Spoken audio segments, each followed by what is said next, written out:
get into today's episode, I want to invite you to something I have going on right now. It's called Feel Good AF Fridays. If you haven't attended a workshop yet, I encourage you to sign up. This is a free live workshop series for women who are tired of thinking about drinking and ready to understand the patterns that are keeping you stuck. Each workshop is focusing on a different place that women get stuck, from the automatic evening routine to the stop-start cycle to rebuilding self-trust. So you can come to one of them. There's still a couple left. They're free, they're live, highly likely that there won't be a replay, and you can choose your workshop through the link in the show notes. I really hope to see you there. Are you tired of thinking about drinking, trying to control it, and waking up wondering why you ended up in the same place again? Well, welcome to the Feel Good Alcohol-Free podcast. I'm your host, Lindsay, alcohol-free coach, former high-functioning drinker, and creator of Feel Good AF. I work with high-achieving women to help them quit drinking and rebuild self-trust through practical tools, honest conversations, and support that fits real life. Around here, we don't do labels, we don't do shame, and this is not another round of just trying harder and working more at this goal. We're looking at the real patterns underneath your drinking, the routines that keep pulling you back, and the identity that you're building as alcohol takes up less and less space in your life. You have better things to think about than drinking, my friend. So let's get into it.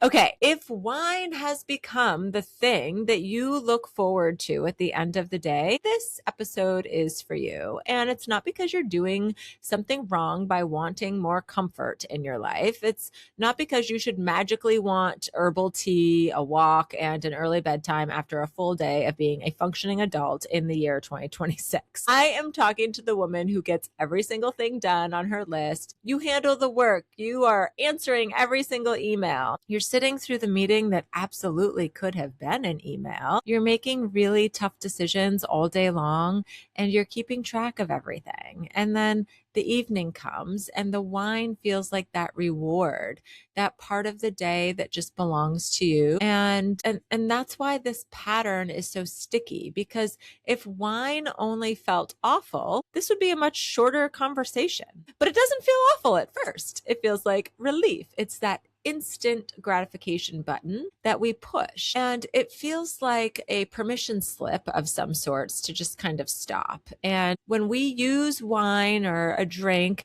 to transition from responsible woman to please, nobody need anything from me for the next 90 minutes, that's what this can turn into in our lives. And then we realize that we're just like totally checked out from all of the other evening things that we want to actually be engaged in. So today, I want to help you look at that reward a little bit more honestly, because a real reward should give you something back. It should give back to you.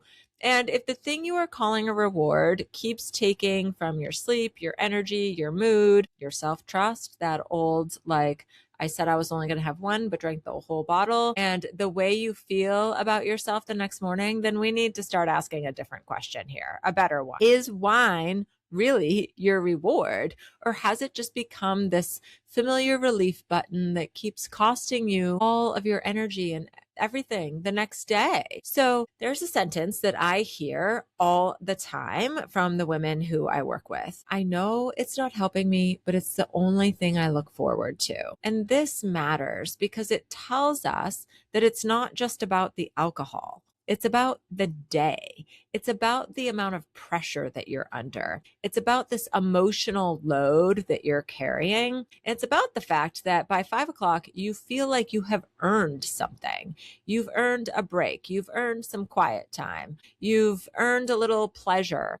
And you've earned the right to not be productive, polished, patient, helpful, responsive, impressive, or even available. And I agree.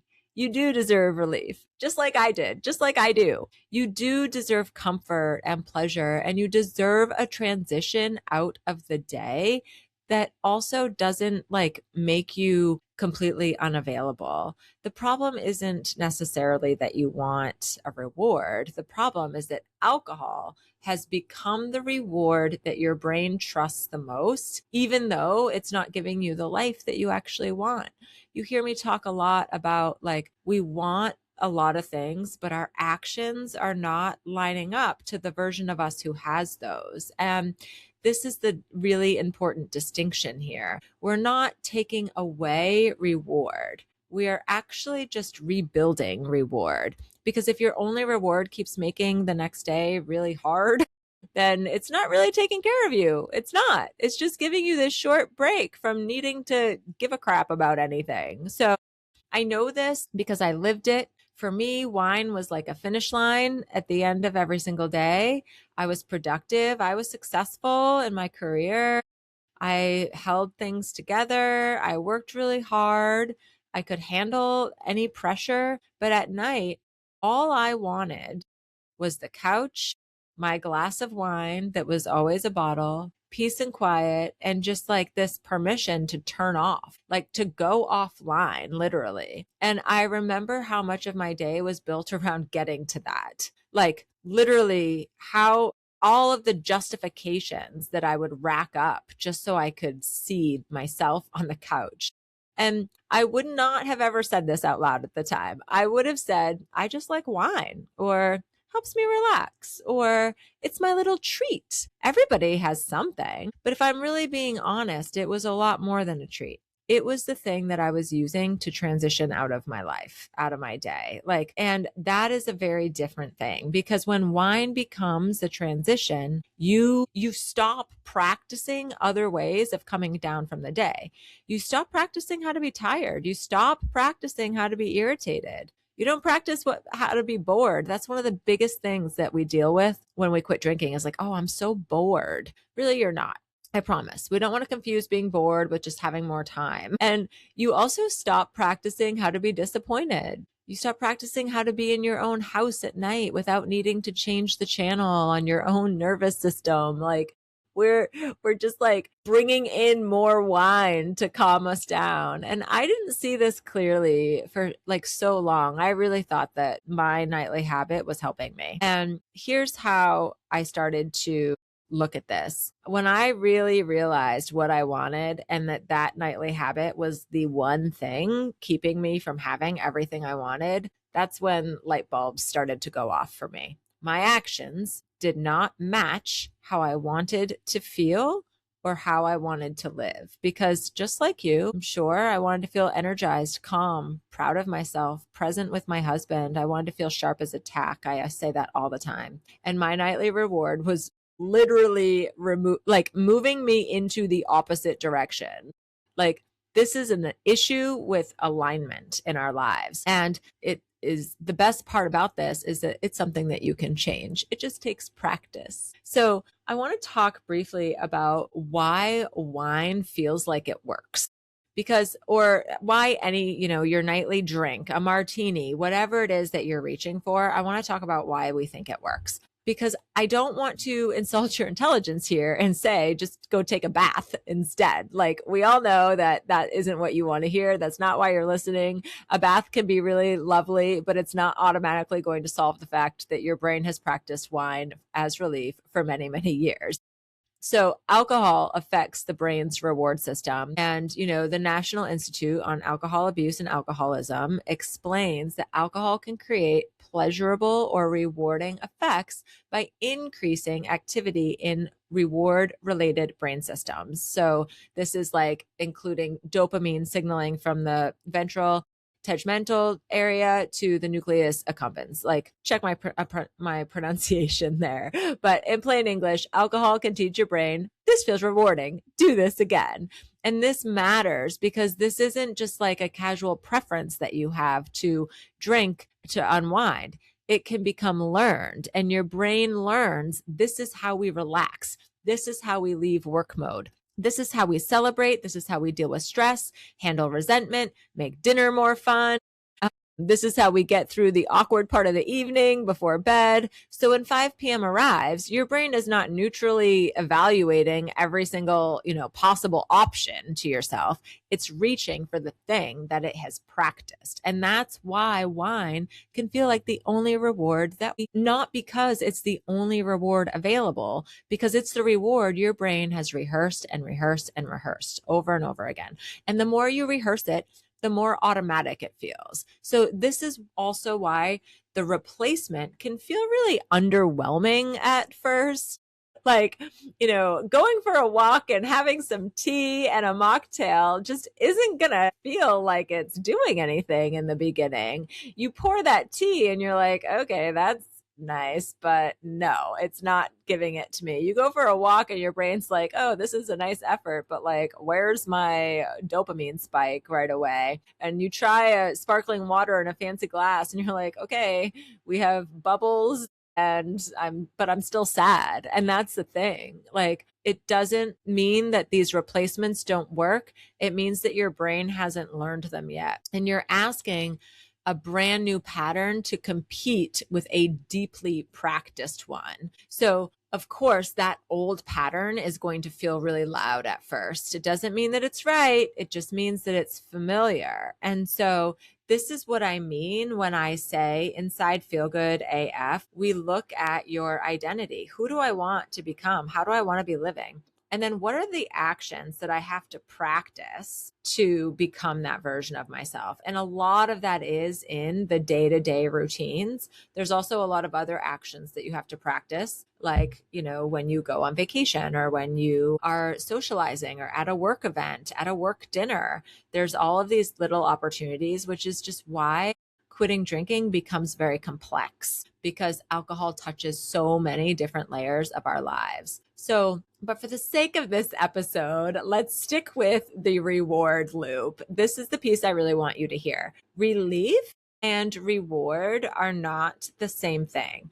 Relief says, I need this feeling to stop. Reward says, this is going to give something back to me. Relief says, get me the F out of this moment. Reward says, this supports the woman I want to be tomorrow. So relief can be immediate. Reward can be a little slower and quieter at first. Where alcohol gives immediate relief, it can soften the edge of the day.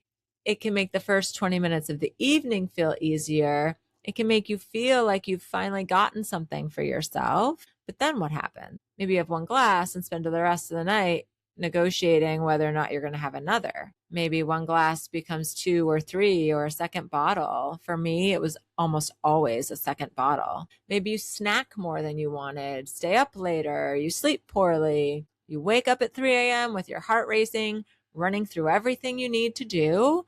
Maybe you wake up feeling puffy, anxious, foggy, irritated, disappointed in yourself. And also sometimes maybe nothing super dramatic happens, but you just feel a little less like yourself. And because you're high functioning, you still get up. You still go do the day. You still answer all the emails. You keep all of the machine running, but now the day feels heavier. And so by 5 p.m., here you are again, you need more relief. And that same thing that created part of the heaviness starts to look like the solution to the heaviness again. That's the loop. Drink to get relief. Wake up less restored. Push through the day. Need more relief. Call it a reward and repeat. And because you're still functioning, you can stay in that loop for a very long time. This is what happens. So I want you to think about, when we think about this reward and how a reward should give back to us, let's talk about sleep, because sleep is what helps you function at the top-notch person that you are. And so this is one of the places where the reward story really starts to fall apart on us, because alcohol might help you fall asleep better, but that doesn't mean that it's helping you recover.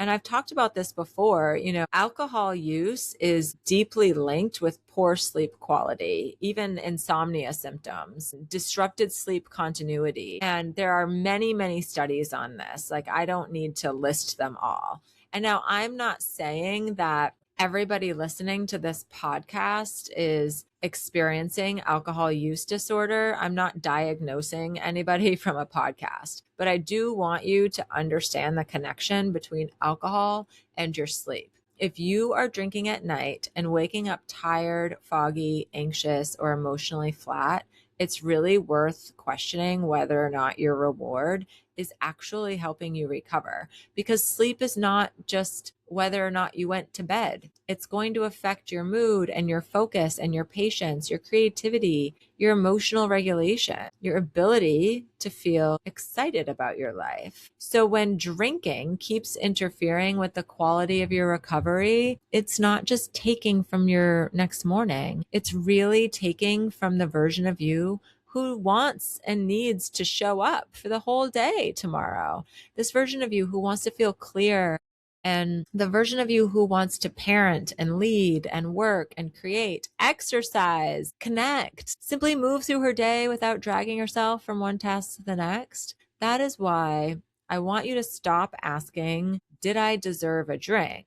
Because you are a grown woman. You can decide what you do. The better question to ask is, did this reward give something to me? Did it support how I want to feel tomorrow? Did it help me become the version of myself that I say that I want to be? I say this all the time. How is this action of me drinking to unwind helping me be who I say I want to be? And that this is a very tough conversation to have with ourselves. It's like a realization of, oh my gosh, I've been doing something that has just been holding me back for the sake of relaxation. I want to talk about this sentence that I used to say on repeat. I deserve it. Because I think this is one of the most powerful thoughts in our evening routine. And it makes so much sense because after a long day, you probably do deserve something. Rest, pleasure, that break. I talk about this a lot. You deserve to feel like more than a person who just completes tasks for everyone else. But alcohol is always attaching itself to that very valid need. Instead of saying, I deserve rest, or I deserve to relax, I deserve support, I deserve pleasure, I deserve a transition, your brain is saying, I deserve alcohol. And once your brain says that, it can feel almost offensive to challenge it, because then it feels like you're denying yourself something that you've earned. And this is what happens where we look at alcohol as something that is like we need it in our lives. We deserve it. That makes alcohol feel special and useful and good, but it's not. And this is why when we think about like, oh, I need to have more willpower, I just need to try harder, this is not a good long-term strategy, because willpower is finite. You will run out of it. Willpower got you through cramming for exams, maybe like passing the bar exam, or getting through medical school and getting through nursing school, getting through very big challenges that people are faced with. Willpower got you through those nights, but you're not just trying to like resist alcohol here. Willpower isn't going to work. You're trying to resist the thing that your brain has labeled as proof that you matter at the end of the day. That's deeper than just don't drink. We have to separate the need from the method. The need is valid. The method is not serving you. You may need rest, need space, need comfort. You may need some fun in your life. You may need connection or a break from being responsible, or a new way to mark the end of the workday. You may need something that feels yours, that peace. And all of that is so incredibly real. But wine is not the only way to meet those needs. A drink is not the only way. It's just the way that you've practiced. This is that routine of it all. So I want to talk quickly about why the alternatives to drinking feel really boring at first. And I want to be honest about it. Like, these new rewards can feel really boring. This is a big piece that I work on with the women inside my coaching group, because it's like, this doesn't feel like a reward. This feels like kind of boring and not exciting. I'm not getting that dopamine hit. And this is where you might feel like you're not doing things right. It's like you pour the alcohol-free drink, you're making dinner, you're taking the walk, you're getting into your pajamas early, and then you read a few pages of your book and you're like, what, is this my life now? Great. I've become a woman who just like goes to bed at 8 p.m. and reads. Yeah, it's going to feel weird at first, and it's going to feel a little flat at first. And your brain is going to remind you, hey, where's the alcohol? It's used to that immediate shift of alcohol that you get when you drink. And so when you remove it,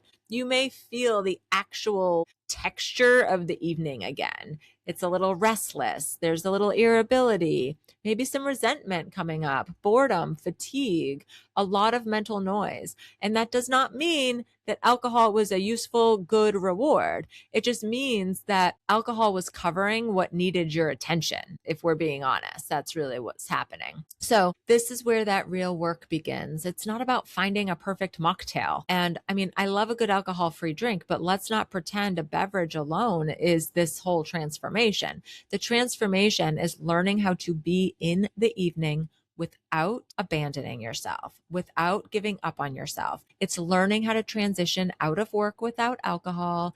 It's learning how to meet your needs directly. It's learning how to say, I'm exhausted, and actually respond to exhaustion instead of pouring something that makes tomorrow harder. It's learning how to say, I need something really good in my life. I need pleasure right now, and build pleasure that does not take away from your self-trust, that broken promise of, oh, I said I wasn't going to drink today and I did. It's learning how to say, I need some connection, and ask for connection instead of sitting next to someone with a glass of wine and calling that closeness. That's the work. And yes, it takes practice, but practice is what will give your life back to you. This is such a big part of what I help women do inside Feel Good AF coaching. We don't just say, remove the wine and good luck with your personality transplant over here. We look at your actual life. What's actually happening in your day between 4 and 8 p.m.? Where does the day start to fall apart for you? What are you feeling before you pour that drink? What are you asking wine to do for you? That's the big thing. What job is alcohol doing for you? What does it give you in that moment? And what is it costing you later? What kind of reward would actually give back to you? What kind of evening routine would support the way that you want to feel tomorrow? And then we practice. This is where my method of identity, practice, and trust all comes in. Who are you becoming, and what are the actions that you need to start practicing to become that version of you? We already know that this is a practice, not a perfection journey. Having a drink does not mean that you failed. It means that that's where you need to bring your focus. On repeat, I'm still drinking during this. It's the social occasion. It's the friend that I meet for lunch with once a week, and I'm still really struggling to like find the words or, be uncomfortable in that moment and say, I'm not drinking right now. Like, these are the things that I help you practice. You practice the walk. You practice telling your partner, I need 20 minutes where nobody asks me anything. You practice making dinner without drinking. You practice going upstairs before the second wave of negotiation starts. You practice sitting with the discomfort without treating it like an emergency. And this is how you start to trust yourself. Through all of this practice, you're building evidence that you can do this, that you don't need or even want alcohol. It's not about declaring, I'm done forever at 7 a.m. while you're full of all this regret and caffeine because you drank too much the night before. Trust comes from seeing yourself follow through in these small, repeated ways. And I know that you can do it. It comes from the moment that you realize the urge passed and you are still okay. It comes from building a new relationship with yourself where your actions match how you want to feel and live. I want you to redefine reward. A reward is not something that feels good for 20 minutes. A reward should give something back to you. A reward should support your life. It should make tomorrow a little bit better, not harder. It should help you feel more like yourself, not less like yourself. And this doesn't mean that every single reward has to be productive. I don't want you to turn this into another big self-improvement project where your reward is cleaning your closet and optimizing your protein intake. Reward can be rest. Sometimes it's a reality TV show. It's sitting outside. It's going to bed at 8:30.